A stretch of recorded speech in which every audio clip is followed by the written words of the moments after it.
retrouver ce matin, de voir le visage de chacun, de se retrouver dans un nouveau lieu, de découvrir autre chose et d'être encore ensemble dans un autre lieu, mais toujours à louer le Seigneur, à rendre grâce à Dieu pour ce que Dieu veut faire de ce qu'il fait et ce qu'il fera encore dans la vie de chacun d'entre nous.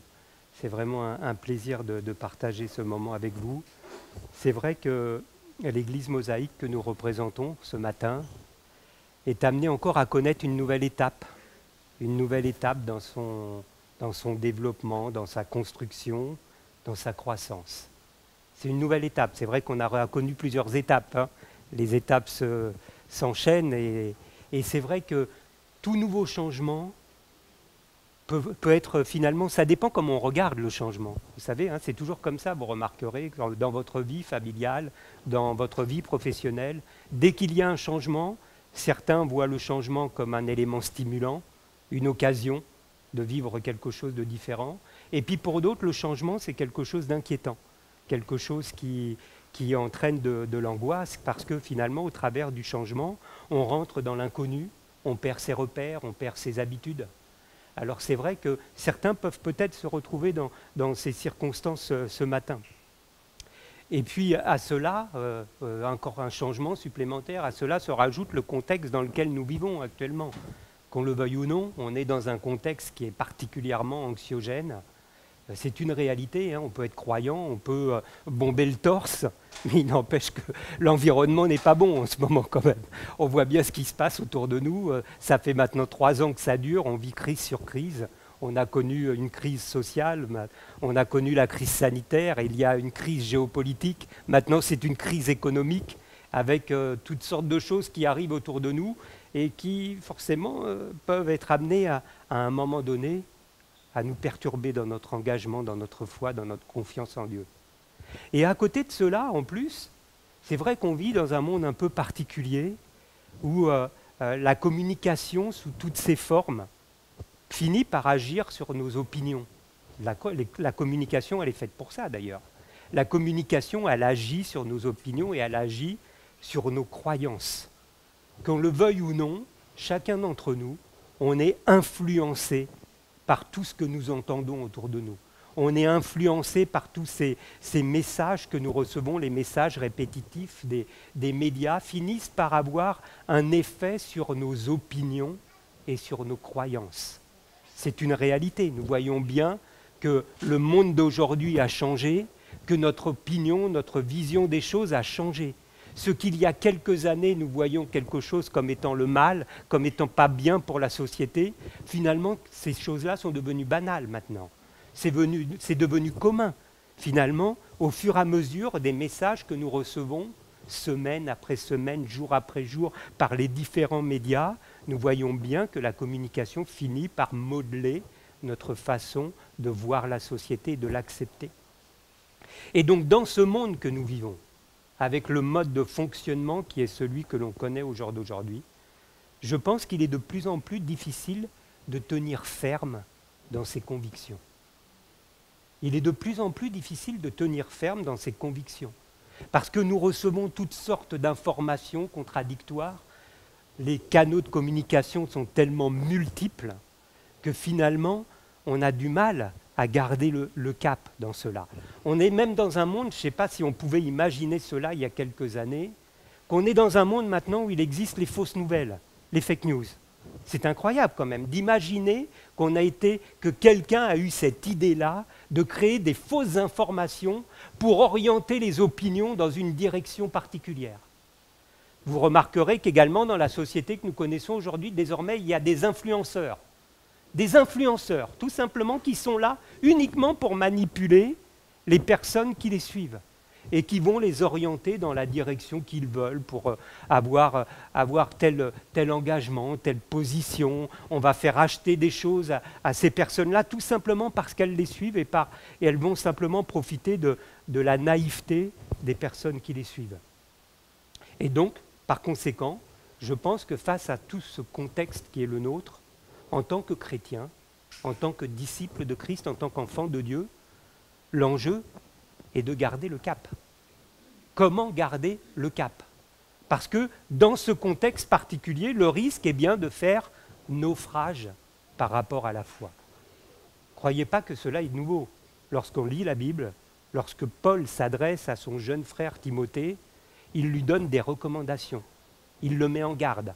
Il lui dit vraiment de veiller à garder la foi, à garder une bonne conscience, parce que Paul dit à Timothée, parce que cette conscience, quelques-uns l'ont perdue et ont fait naufrage par rapport à la foi.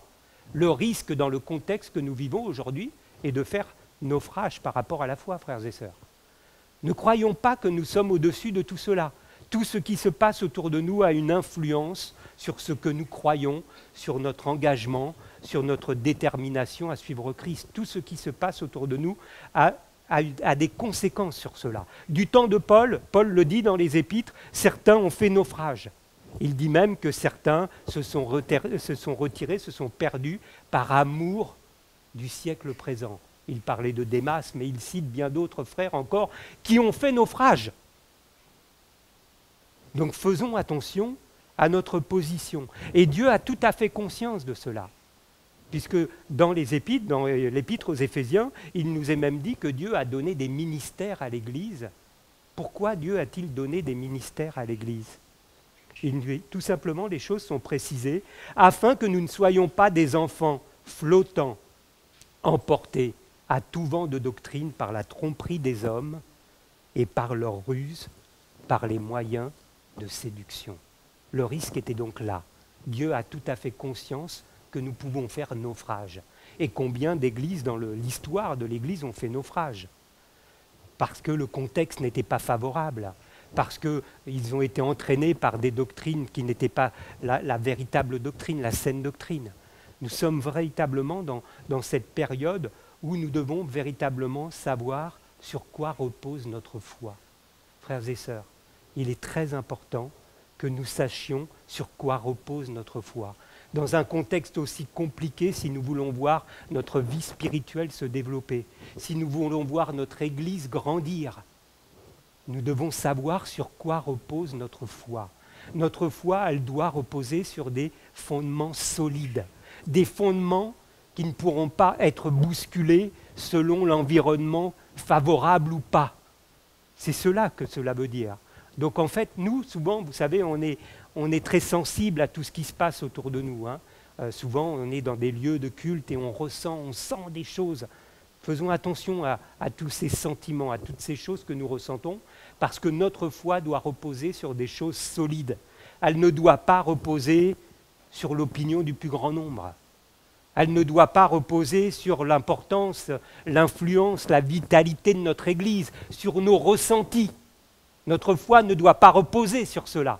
Elle ne doit pas reposer sur le fait que nous sommes de plus en plus nombreux en tant que chrétiens dans le pays.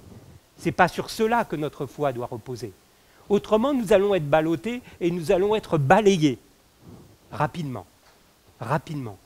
Nous voyons bien, quand on revient à Paul, que Paul avait conscience, l'apôtre Paul avait conscience que le contexte était compliqué, que le contexte était difficile. Déjà, il y a 2000 ans.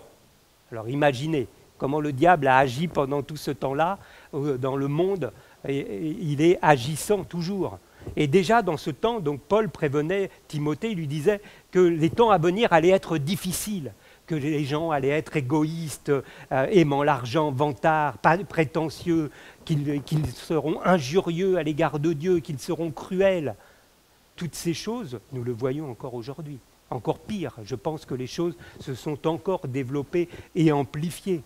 Et nous connaissons, si vous connaissez bien l'histoire de l'apôtre Paul, nous savons que Paul a vécu dans un contexte compliqué, il a été victime d'attaques, il a été victime de coups, il a été victime d'obstacles, il a été lapidé plusieurs fois, il a été emprisonné. Et malgré cela, l'apôtre Paul peut dire « Je sais en qui j'ai cru. Je sais en qui j'ai mis ma confiance. » Si nous sommes là ce matin, et si nous voulons continuer de marcher avec le Seigneur, il est capital de savoir en quoi nous croyons, sur quoi est basée notre foi. Parce que lorsque nous voyons autour de nous des frères et des sœurs qui nous quittent, qui s'éloignent, qui reviennent dans le monde, C'est tout simplement parce que leur foi n'était pas basée sur les fondements solides. C'est capital de bien comprendre cela. Alors ce matin, à vous peut-être qui êtes ébranlés en ce moment par le contexte ambiant, vous peut-être qui doutez, vous qui avez votre confiance en Dieu, qui est peut-être bousculé, ou à vous, de toute façon, qui serez de toute façon attaqués. Parce que dès lors que nous sommes chrétiens, nous serons attaqués, nous serons bousculés. Jésus ne nous a pas prévenu une vie rose, il nous a dit que nous serons persécutés. Donc, à vous qui vivez peut-être ce moment un peu particulier où vous êtes un peu en difficulté, j'aimerais ce matin vous rappeler une parole certaine et entièrement digne d'être reçue. Une parole certaine et entièrement digne d'être reçue, cette parole que l'apôtre Paul rappelle avec force à Timothée. Il lui dit, c'est une parole certaine et entièrement digne d'être reçue, que Jésus-Christ est venu dans le monde pour sauver les pécheurs, dont je suis le premier. Comprenons que notre foi doit être basée sur des fondements éternels, sur des fondements qui fait que dès lors que notre foi est basée sur cette compréhension, alors rien ne pourra venir nous perturber. Jésus est venu racheter ce qui était perdu. Il est venu chercher ceux qui s'étaient éloignés de Dieu. Il est venu pour nous réconcilier avec le Père. Bien des messages anti-religieux cherchent à nous éloigner de cette vérité. C'est une réalité autour de nous, évidemment, ce message, il n'est pas sur les premières pages des réseaux sociaux, il n'est pas sur les premières pages des journaux télévisés, mais pourtant, c'est une vérité qu'il nous faut vraiment saisir et qu'il ne nous faut jamais oublier. Parce qu'une fois qu'on est chrétien, on a l'impression que c'est l'Église qui est le plus important. Ce n'est pas l'Église qui est le plus important, c'est ce que Jésus a fait qui est le plus important. Notre foi doit toujours reposer sur ce que Jésus a fait. Nous avons tous besoin, pour notre vie, du pardon et de la grâce de Dieu. Et Paul, nous est-il dit ici, en est le meilleur exemple. Jésus est venu pour sauver les pécheurs, dont je suis le premier, afin de servir d'exemple pour ceux qui croiront, pour ceux qui croiraient en lui pour la vie éternelle. Saul de Tarse n'était pas du tout préparé pour être un chrétien. Saul de Tarse n'était pas préparé pour servir Christ. Au contraire, cet homme vivait en Palestine, dans sa région. Il y avait une secte religieuse qui avait une grande influence, c'était les pharisiens. Ils avaient une telle influence que si on voulait s'élever dans l'échelon social, il était bien d'avoir une position dans la secte des pharisiens. Alors Paul s'est engagé avec détermination, avec force, avec persévérance. Il s'est engagé, il y a mis toute son énergie pour montrer qu'on pouvait lui faire confiance, qu'on pouvait lui confier des missions particulières. Et cet homme, pour pouvoir s'élever, est devenu violent, il est devenu persécuteur. Il est devenu, comme le dit lui-même, un blasphémateur. Mais un jour, cet homme va rencontrer Jésus-Christ ressuscité. Il va le rencontrer sur le chemin de Damas et Jésus va l'arrêter dans sa folie. Il va l'arrêter, Dieu va frapper cet homme, il va se retrouver aveugle et il va avoir une vision du Christ. Une vision du Christ qui va l'obliger à s'interroger, à se remettre en question, à ouvrir son cœur. Parce que finalement, Dieu l'avait choisi pour être un témoin, pour être le témoin de son œuvre, de son plan pour l'humanité. Et Paul pourra dire plus tard, « J'ai obtenu miséricorde parce que j'agissais par ignorance. » Et la grâce de Dieu a surabondé avec la foi et avec l'amour. Saul de Tarse a donc compris l'absurdité de son comportement. Et désormais, il peut proclamer Jésus-Christ est venu sauver les pécheurs. C'est une parole certaine. C'est une parole certaine. Comprenons que lorsque nous prenons conscience, frères et sœurs, de notre position à l'égard de Dieu, lorsque nous prenons conscience de notre situation à l'égard de Dieu, de notre besoin de salut, de pardon, de restauration, alors toutes les sirènes, toutes les tentations, tous les messages contraires que nous pouvons recevoir ne nous perturberont plus. Comprenons cela. Lorsque nous sommes attirés, parce que nous sommes tous attirés dans ce monde, on est tous humains, On est tous attirés par ce qui se passe autour de nous. Il y a toutes sortes de choses qui nous attirent, des passions, des choses que nous aimerions faire, des choses que nous aimerions vivre, des positions que nous aimerions atteindre. Mais lorsque nous perdons de vue pourquoi nous sommes là, qu'est-ce qu'a fait Jésus pour nous, c'est lorsque nous perdons de vue cela que nous sommes en danger. N'oublions jamais, frères et sœurs, que le fondement de nos rassemblements, ce n'est pas une association de quelques personnes, ce n'est pas une association d'amis, ce n'est pas une association de copains, ce n'est pas parce que je me trouve dans un lieu où je me sens bien, où je ressens une atmosphère particulière. Ce n'est pas ça le fondement de notre rassemblement. Le fondement de notre rassemblement, c'est notre besoin d'obtenir la grâce et le pardon de Dieu. Et nul autre. N'oublions jamais ça. Dès lors que nous oublions cela, nous sommes en danger. Dès lors que nous oublions cela, ça veut dire que notre foi est en train de basculer et de glisser vers autre chose que la foi en Christ. Faisons attention, frères et sœurs, parce que le danger est véritablement de faire naufrage par rapport à la foi. Le fondement de notre foi et de notre engagement, c'est Christ qui est mort à la croix pour chacun d'entre nous. Paul affirme ici une deuxième vérité à Timothée qui est également extrêmement importante pour que nous puissions vraiment poser les fondements. Paul dit à Timothée, « Dieu notre Sauveur veut que tous les hommes soient sauvés et parviennent à la connaissance de la vérité. » C'est le désir de Dieu, de sauver l'humanité, tous les hommes, que tous les hommes puissent avoir accès à la bonne nouvelle, qu'ils puissent avoir accès au salut que Jésus-Christ nous a acquis et qu'ils parviennent à la connaissance de la vérité. Mais pour être sauvés, encore faut-il comprendre quel est le chemin qui nous amène à cette vérité. Et nous savons que Jésus, pendant ces 3 années d'activité, a pu annoncer, affirmer cette parole incroyable, « Je suis le chemin, la vérité et la vie », et de rajouter « Nul ne vient au Père que par moi. Nul ne vient au Père que par moi. » Cette affirmation, mais elle est lourde de conséquences. Je suis le chemin, la vérité, la vie. Quand on pense à tout ce qui peut se passer dans le monde, Jésus, à d'autres endroits, il nous est dit « Celui qui a le Fils a la vie. Celui qui croit au Fils a la vie éternelle. » Et pourtant, combien de messages contradictoires existent-ils dans le domaine religieux ? De telle sorte qu'il est bien difficile de se faire sa propre opinion. Il est plus facile de se dire que tous les chemins mènent à Dieu, ou de dire que c'est tellement compliqué que finalement on est incapable de faire le tri. Et pourtant, Jésus-Christ a été d'une clarté, on ne peut rien rajouter.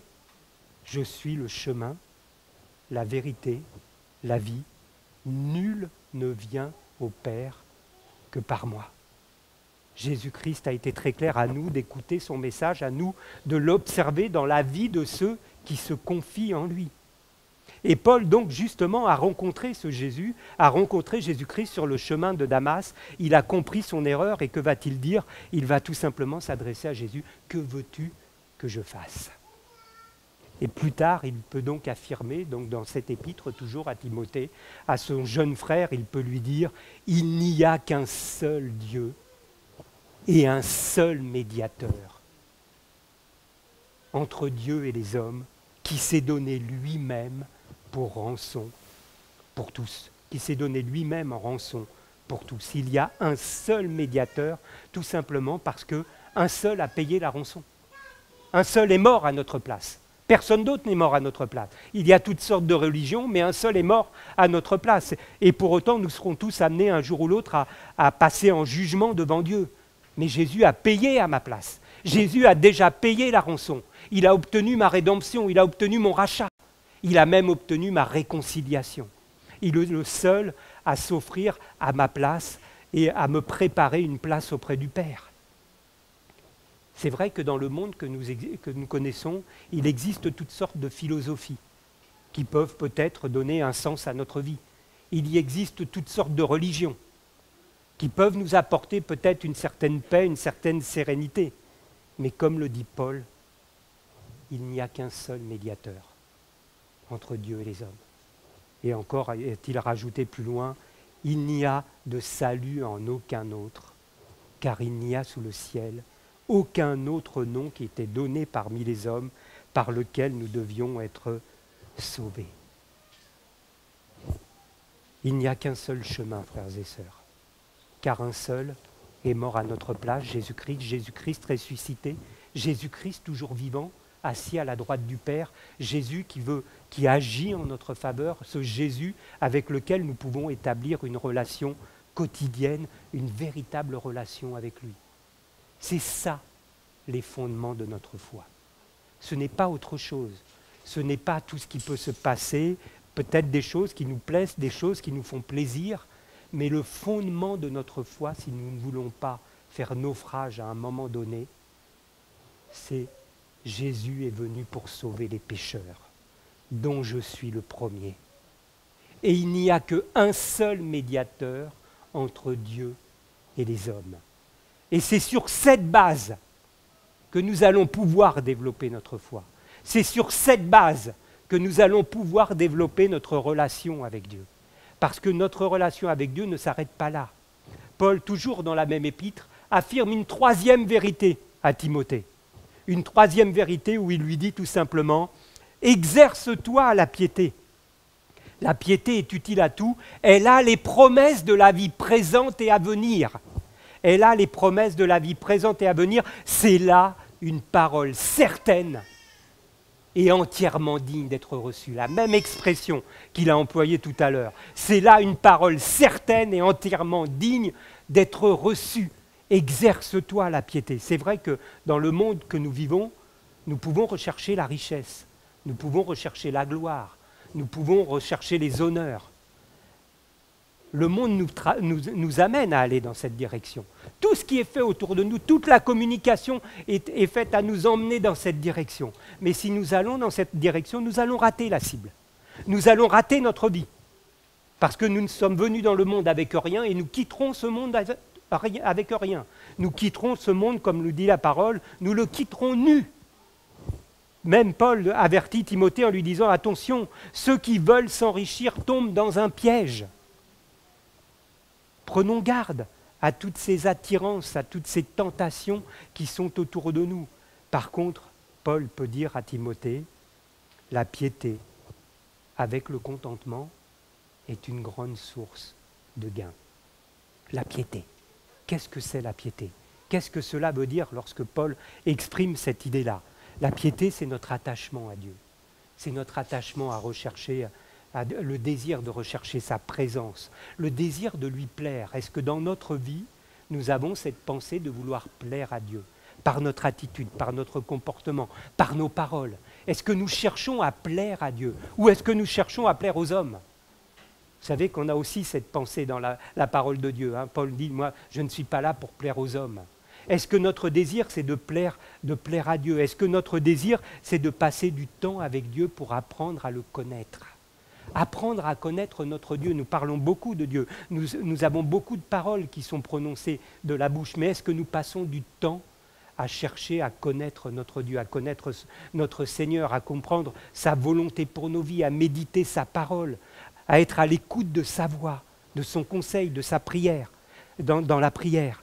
Parce que notre Père Céleste veut établir une relation avec chacun d'entre nous. Mais le projet de Dieu va bien plus loin que cela. Parce que comprenons bien que si ces choses devaient dépendre que de nous-mêmes, comment pourrions-nous y parvenir?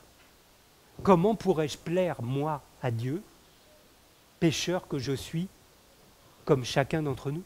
Comment pourrions-nous plaire à Dieu si cela dépendait de nous-mêmes? C'est impossible. Dieu nous a rachetés justement parce que nous étions pécheurs. Parce qu'il sait que le mal habite en nous. Tout simplement, cela est possible tout simplement parce que dans sa grâce immense, Dieu a déposé quelque chose en nous. Dieu a décidé de faire son habitation en nous. Comprenons-nous cela. Dieu a décidé, c'est Jésus qui le dit dans l'évangile de Jean, que moi et mon Père, nous ferons notre demeure en vous. Dieu a décidé de faire son habitation en nous. Dieu a décidé de placer son esprit en nous. Le Saint-Esprit, frères et sœurs, habite en nous. Nous sommes désormais le temple du Saint-Esprit. Le temple du Saint-Esprit. Mais on connaît ces choses-là, on est amené à le dire, on l'a lu, on le connaît, mais imaginons ce que cela veut dire, frères et sœurs. Cette vérité, elle dépasse tout ce que le monde pourrait nous apporter. Lorsque nous regardons comment nous nous comportons dans notre vie de tous les jours, nous courons, nous aspirons à tellement de choses. C'est vrai que ce monde est attirant. Non? Il n'est pas attirant, ce monde. Le monde est attirant. Il faut pas se faire semblant. Hein. Le monde, il est attirant. On a envie de tout. Ah, c'est tellement beau. Il y a tellement de choses. Il y a tellement de lumière, de clinquant. Mais il y a tellement de choses. Vous vous rendez compte si un jour vous deveniez quelqu'un de célèbre. Hein, mais il y a tellement d'occasions qui sont placées devant nous comme cela. Mais qu'est-ce que cela va nous apporter quand nous regardons ce que Dieu a placé en nous? Dieu a décidé d'habiter en nous, frères et sœurs. Qu'est-ce que nous faisons pour pouvoir vivre cela? Notre bonheur, il n'est pas dans ces choses, ces mirages qui sont juste devant nous. Le diable n'a pas fait autre chose avec Jésus. Hein. Lorsque Jésus était dans le désert, il a cherché à tenter Jésus de la même façon que nous sommes tentés jour après jour dans notre vie de tous les jours. Mais notre bonheur, frères et sœurs, il n'est pas là. Notre bonheur, il est dans la recherche et dans la communion du Saint-Esprit. Il n'est nulle part ailleurs. Si nous avons compris que Dieu habite en nous, que nous pouvons découvrir Dieu jour après jour, que nous pouvons découvrir sa présence, son action, son conseil, sa direction dans notre vie, en passant du temps avec lui, en étant à l'écoute du Saint-Esprit, et que finalement, jour après jour, nous nous apercevons que nous entendons de mieux en mieux sa voix, que nous savons discerner la pensée de Dieu, parce que nous passons du temps, parce que nous avons réalisé que la promesse, la piété, a les promesses de la vie présente et à venir. C'est la parole de Dieu qui nous le dit. Cela veut dire que la piété, c'est dans cette communion avec le Saint-Esprit. Nous avons tout. Tout est mis à notre disposition. Tout ce que nous avons besoin, tout ce que nous recherchons, se trouve là dans la communion avec le Saint-Esprit. Jésus déjà nous guide lorsqu'il dit « Cherchez premièrement le royaume des cieux ». Cherchez premièrement le royaume des cieux et toutes ces choses vous seront données par-dessus. Et Paul, lui, l'a pleinement compris. Paul exprime cela lorsqu'il écrit dans l'épître aux Philippiens, il exprime justement qu'il a abandonné toutes ces choses que le monde lui proposait. Il avait commencé à gravir les échelons, il commençait à devenir quelqu'un d'important, on devait le saluer, le reconnaître que cet homme avait du talent, qu'il allait avoir vraiment un avenir florissant. Mais toutes ces choses, Paul nous dit-il, il les a regardées comme de la boue. Il a compris que ces choses étaient nuisibles pour lui. Il a compris que ces choses, c'était même une perte pour lui. Tout cela pour gagner Christ et pouvoir connaître la puissance de sa résurrection. La promesse de la vie présente et à venir, Dieu l'a mis entre nos mains, elle se trouve dans la communion du Saint-Esprit. Et nulle part ailleurs. Nous devons avoir ce désir de laisser vivre la vie de l'Esprit en nous. Marchons par l'Esprit, nous dit la parole de Dieu dans Romains, marchez par l'Esprit. C'est cela que nous sommes invités. Et j'aime beaucoup cette parole dans Hébreux 6, verset 4, une parole un peu dure, mais qui va nous permettre, vous allez voir, de comprendre ce qu'il y a derrière cela. Il nous est dit, car il est impossible que ceux qui ont été une fois éclairés et qui ont goûté au don du ciel, qui ont goûté combien la parole de Dieu est bonne et bienfaisante, et qui ont eu part au Saint-Esprit. Il est impossible que ceux qui ont eu part au Saint-Esprit et qui se sont éloignés puissent obtenir par la suite la repentance. Parce que si nous avons goûté, si nous avons eu part au Saint-Esprit, nous touchons là quelque chose d'inouï, quelque chose de divin, quelque chose qui nous dépasse. Quand dans Pierre, il nous est dit que nous devenons participants de la nature divine. Parce que justement, le Saint-Esprit a été placé en nous. Notre bonheur, frères et sœurs, c'est de pouvoir vivre véritablement la vie que Dieu a prévue pour chacun d'entre nous. Nous devons vraiment comprendre que dans la communion du Saint-Esprit, le Saint-Esprit, ce n'est pas simplement une force auquel nous faisons appel à un moment particulier pour vivre un événement particulier. Ce n'est pas simplement des dons spirituels, des dons particuliers, des charismes que Dieu nous donne, mais c'est cette communion au jour le jour, cette action en permanence, cette relation avec notre Dieu qui est possible parce que le Saint-Esprit habite en nous. Et c'est là le fondement de notre foi. C'est ce que j'avais envie de vous rappeler ce matin, frères et sœurs, que dans ce monde qui est compliqué, dans ce monde qui est difficile, et ce que nous vivons là depuis 3 ans, jamais personne, je ne sais pas si vous venez d'autres pays que la France et que vous avez connu des événements particuliers, mais moi en France, nous n'avons jamais connu ce que nous connaissons au jour d'aujourd'hui. La crise que nous connaissons, jamais nous n'avons vu une chose pareille. Pour nous, ceux qui sont de cette génération, nous n'avons jamais connu des événements pareils. Dans ces événements compliqués, nous avons besoin de savoir sur quoi repose notre foi si nous ne voulons pas être balayés.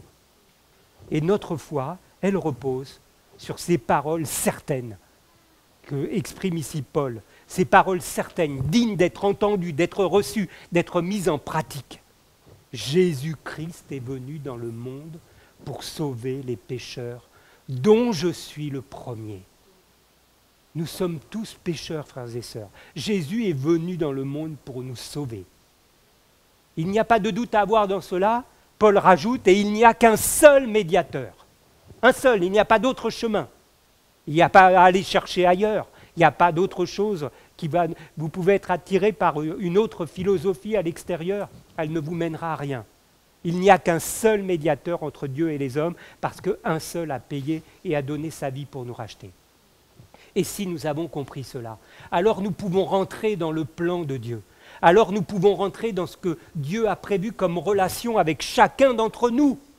Dieu a fait son habitation en chacun d'entre nous. Nous avons tous part au Saint-Esprit. Nous avons tous accès à la communion avec le Saint-Esprit. Et cela veut dire énormément de choses, frères et sœurs. Ça veut dire que dans ma journée, dans ma relation, je peux rentrer en relation et en communion avec le Saint-Esprit. C'est pas je vais juste à l'église le dimanche. C'est pas je prends ma Bible le matin pendant 10 minutes. C'est pas je me prends un temps de prière le soir. Je suis en communion avec le Saint-Esprit dès lors que mon esprit est accessible, dès lors que mon esprit est ouvert. Et alors là, oui, je peux dire que nous avons accès aux promesses de la vie présente et à venir. Parce que Dieu nous a donné un don incroyable. Incroyable. La grâce de Dieu, elle est inouïe, incroyable, gratuite. Mais entrons dans ce plan et cessons d'être abattus par tout ce qui se passe autour de nous. Ouvrons les yeux sur la grâce que Dieu nous a faite.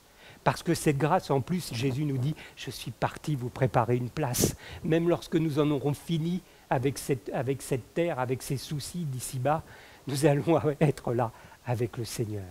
Que cette parole puisse nous fortifier, frères et sœurs, et nous renouveler dans notre foi et dans ce que vraiment nous croyons.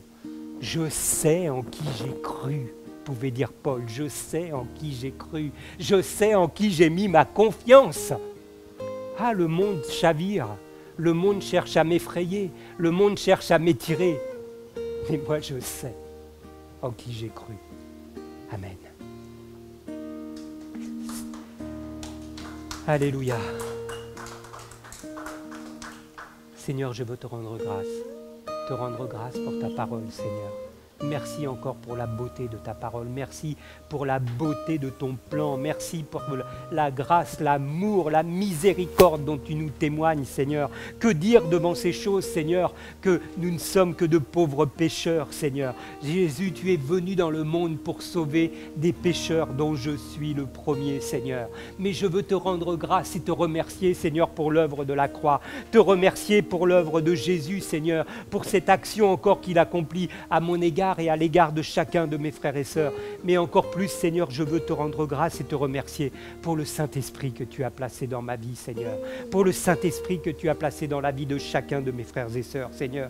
Oui, nous allons quitter ce lieu, Seigneur. Oui, nous allons reprendre le travail la semaine, Seigneur. Oui, nous allons rentrer à nouveau dans les difficultés.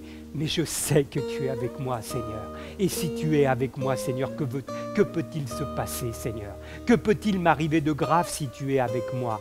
Oui, Seigneur, je veux rentrer dans ces promesses que tu as placées devant moi. Oui, Seigneur, je veux m'en emparer. Oui, je veux être un témoin de ta grâce envers ceux, Seigneur, qui m'entourent, Seigneur.